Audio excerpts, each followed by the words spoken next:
অন্তর্বর্তী সরকার সংবিধান সংশোধন করতে পারে কি না তা নিয়ে প্রশ্ন রয়েছে বলে মত অ্যাটর্নি জেনারেল মোহাম্মদ আসাদুজ্জামানের। দুপুরে জাতীয় প্রেস ক্লাবে কেমন সংবিধান চাই শীর্ষক আলোচনায় একথা বলেন তিনি। তবে সংবিধান নিয়ে আসা প্রস্তাবগুলোকে বিপ্লবী ছাত্র জনতার আকাঙ্ক্ষার বহিঃপ্রকাশ বলে মনে করেন অ্যাটর্নি জেনারেল। জানান, সংবিধান সংশোধন ও সংস্কারের মাধ্যমে 5 বছর পর পর যদি ভোটের অধিকার নিশ্চিত করা হয় তবে এই প্রচেষ্টা সফল হবে।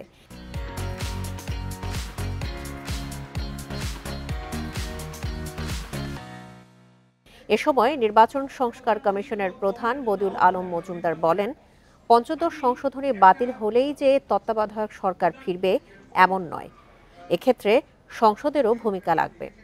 সংবিধানের মৌলিক কাঠামো পরিবর্তনের ক্ষমতা কারও নেই জানিয়ে তিনি জানান, বর্তমান সংবিধানে বহু অসঙ্গতি রয়েছে যা পরিবর্তন করতে হবে।